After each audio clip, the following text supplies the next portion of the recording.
Me and so many other creators have teamed up with MrBeast for TeamWater. This is the biggest creator collaboration ever. When you hear what we're all doing, you're definitely going to want in on this. Usually when we wake up every morning, we turn on the tap and clean water just magically appears. We take things for granted like brushing our teeth, making coffee, or even taking a shower, not once thinking about where that water comes from. Well, most of you watching this video may live like this, but over 700 million people don't have this luxury. 1 in 10 people on this planet are unable to do what I've just described. Kids are missing school because they are walking hours to find water that might make them sick. Women are carrying heavy containers on their heads for miles, hospitals are unable to function properly, and entire communities get stuck in cycles that they cannot break out of. The problem I'm describing is really frustrating because it is completely solvable. We're not talking about an impossible situation here. The technology exists, the expertise exists, and what's missing is actually the scale of action.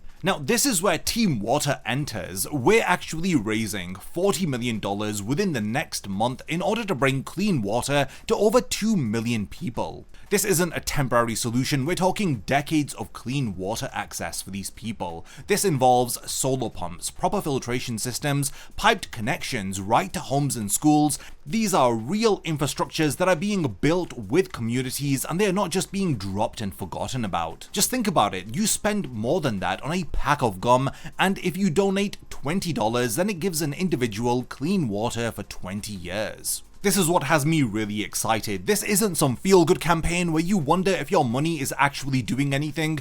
WaterAid has been crushing it with this cause for 40 years. They have a 4-star rating, platinum transparency seal. WaterAid knows exactly what to do in order to make a difference because they've done it thousands of times before. Water is the great equalizer. Rich, poor, it doesn't matter, everyone needs it to survive. When communities get reliable access to water, everything changes. Suddenly, kids are in classrooms instead of carrying water jugs, and parents can focus on work, and disease rates plummet. So if you want to help all of us to make a difference, go to teamwater.org right now or check out the fundraiser on the side of this video and throw in whatever you can spare. Share this video everywhere along with the hashtag TeamWater on all of your posts.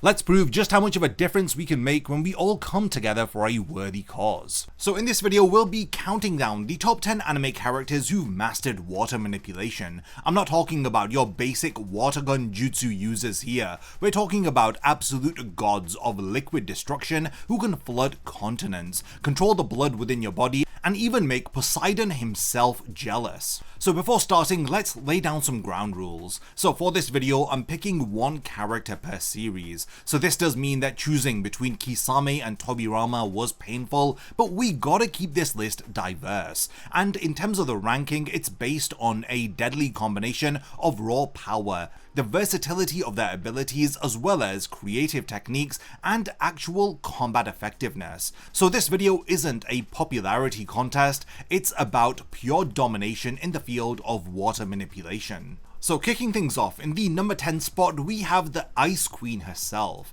Yes, I have mentioned ice, and this is Esdeath, who technically manipulates water in its frozen state. This combined with a Mahabdama technique literally freezes time and space itself. This general doesn't just create ice shields and projectiles like your average ice manipulator, she's able to summon an entire ice army and create continent-spanning ice storms, with her demon's extract giving her power that scales to tailed beast levels. What sells Esdeath's placement is her combat IQ combined with her abilities. She doesn't spam ice projectiles mindlessly because every frozen projectile is calculated, every ice wall is strategically placed, and during her fight with Akame, she created ice armor that could regenerate faster than it could be destroyed. And her Ice Storm Commander-in-Chief technique covered an entire empire in a blizzard which lasted for days. Her trump card, Mahapadma, doesn't just freeze enemies, it freezes the concept of time in a localized area.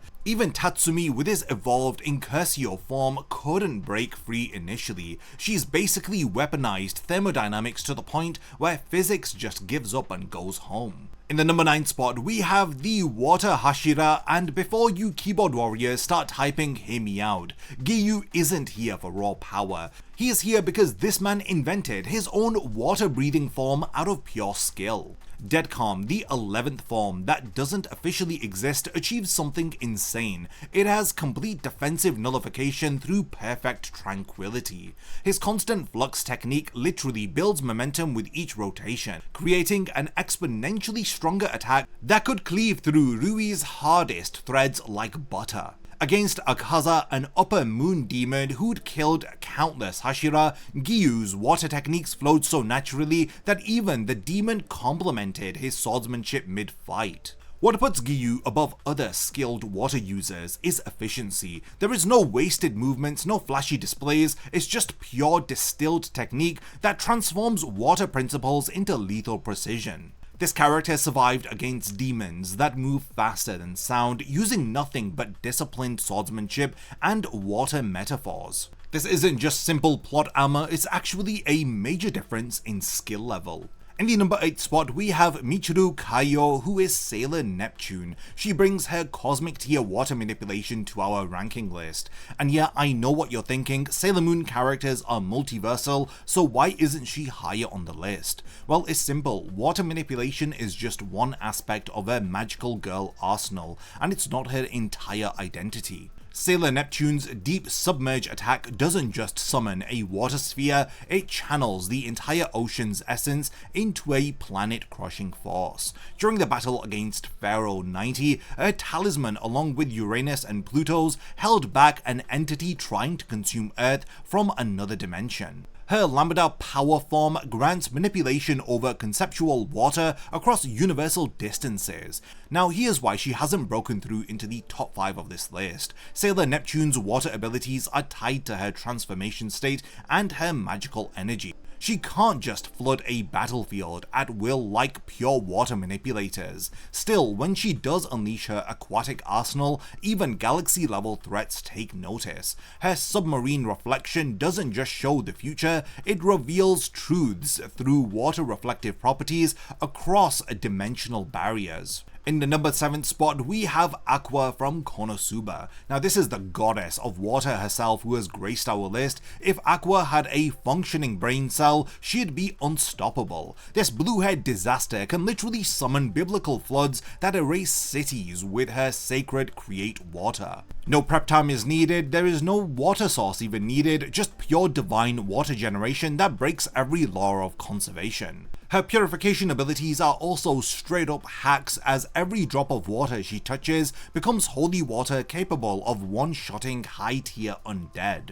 Remember when she turned an entire lake into a giant purification bomb, or when she resurrected Kazuma from complete cellular death multiple times. That's not just water manipulation, this is reality warping through water divinity. The tragedy is watching this walking tsunami waste her potential on party tricks and debt accumulation. Against Hans the Deadly Poison Slime, her God Blow technique didn't just damage him, it fundamentally erased his existence because he was impure. If Aqua really applied herself for like 5 minutes, then the Demon King would have been history episodes ago. In the number 6 spot, we have the Southern Water Tribe's finest bender. As she makes other water users look like one-trick ponies, this of course is Katara from Avatar. She doesn't just control water, she revolutionized what water bending could be. Blood bending, healing, plant bending, ice drilling, steam manipulation, this girl transformed water into the Swiss Army knife of elements.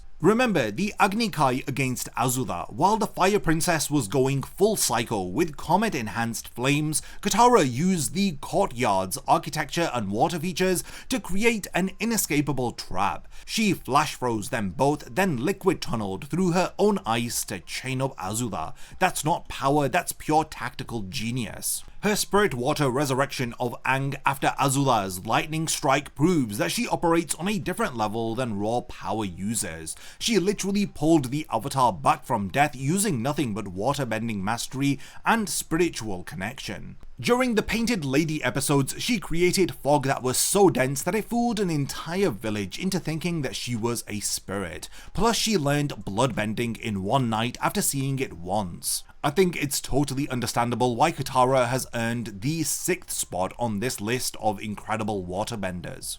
In the number 5 spot, we have Kisame Hoshigaki from Naruto. The monster of the hidden mist sharks his way to this spot with chakra reserves that put actual tailed beasts to shame. Kisame isn't creating puddles, he manifests entire lakes that fundamentally alter battlefield geography. His water prison shark dance technique trapped Killer Bee, a perfect Jinchuriki, in a mobile ocean that moved with Kisame at the center. What separates Kisame from other water jutsu users is scale and sustainability. While others need hand signs for every technique, this man fused with Samihada in order to become a literal shark-human hybrid that breathes underwater and regenerates chakra by absorbing enemy attacks. His great shark bomb technique gets stronger when hit with chakra-based attacks, as he's able to transform defense into offense. Against Might Guy, the man who later nearly killed Six Paths Madara,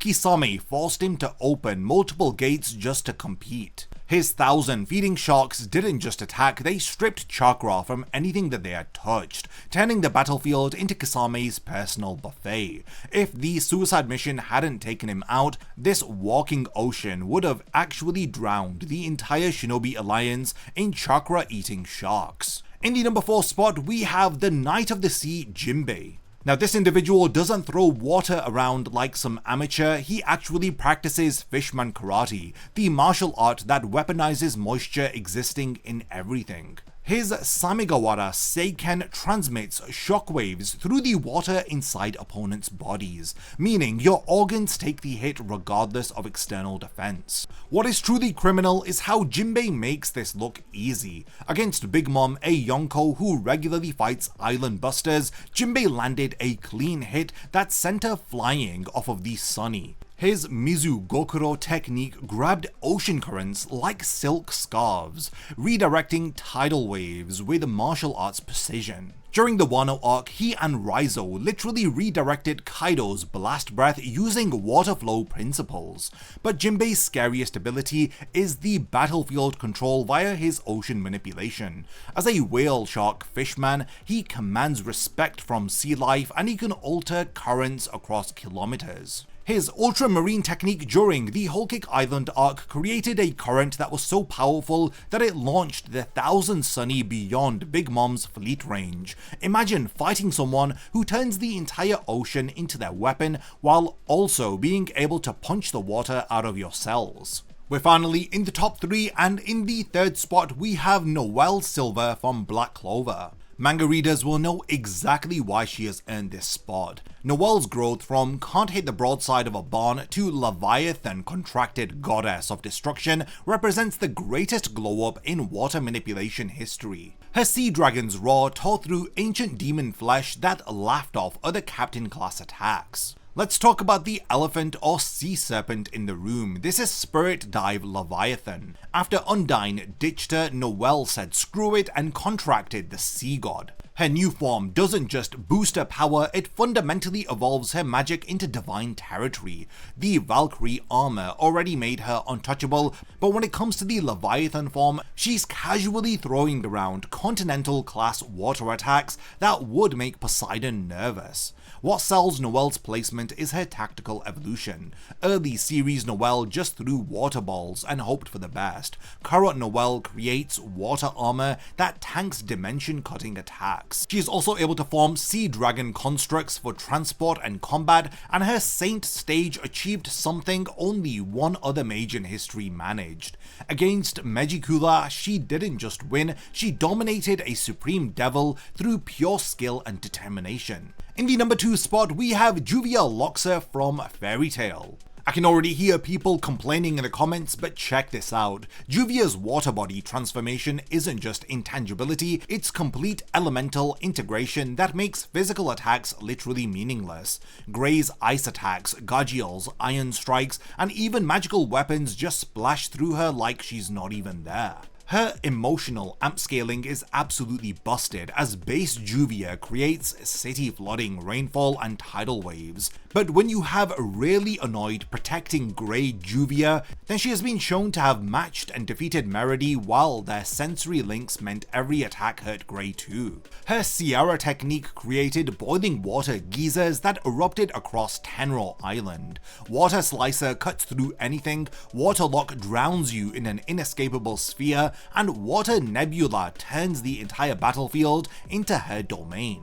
But a most terrifying ability, Unison Raid with Grey, creates attacks that transcend both elements. During the Spriggan battles, their combined assault took down opponents that soloed entire guilds. Juvia isn't just controlling water, she is water, meaning conventional durability metrics don't apply to her. You can't kill an ocean by punching it, and you can't defeat Juvia through physical force alone. Before we crown the #1 best water user in anime, let's pull one out for the water masters who didn't quite make it to our top 10 list. The first honourable mention is Tobirama Senju, who ideally would have been placed in the 5th spot if not for the 1 character per series rule that I have. This man invented half of all of the water jutsu, and he could generate water from atmospheric moisture in a desert. His tactical genius plus his water mastery created techniques that the entire Hidden Mist village still copies generations later.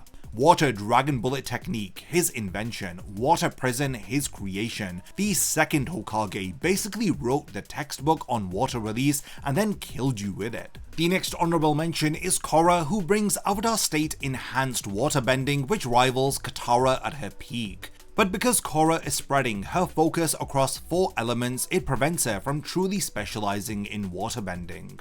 Still, her raw power and spiritual connections make her a terrifying aquatic combatant when she is focused. Think about it, this girl was bending at the age of 4 and she created water spouts that reached skyscrapers. In pure water-only combat, she is definitely a monster. The next honourable mention is Mercphobia, the water dragon god from Fairy Tail's sequel series. This dragon possesses god-tier water manipulation that rivals Acnologia's destruction. With its limited appearances, it prevents it from being properly placed onto this list, but future feats could challenge our top 3 on this list definitely. When your title includes the term Dragon God, then you know that the scaling is about to get stupid. Now let's finally get to the #1 top water user in anime.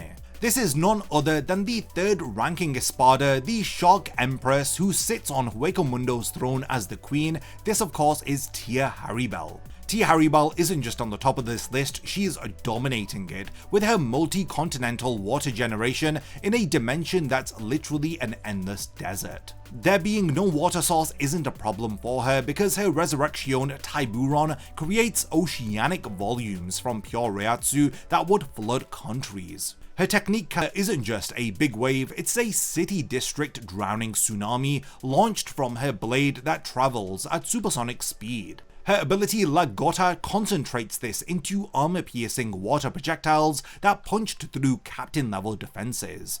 Now the real genius comes with her technique Hiriviendo, which superheats water to instantly melt ice attacks. She countered Hitsugaya's ice-type Zanpakuto so hard that he needed backup just to stalemate her. What cements Haribel's position is her versatility, which meets her raw power. She stalemated 3 captain-level fighters at the same time while holding back. Her Frashion confirmed that she wasn't even trying because Aizen ordered her to test the captains or not to kill them. In the Kanfi Onward light novels, she rules over Huecomundo through strength alone, commanding respect from Grimmjow and Nell despite their own power increases. When your baseline is casually flood dimensions, everyone else is just playing with puddles in my opinion. So there you have it, this is my list of the top 10 masters of water manipulation in anime.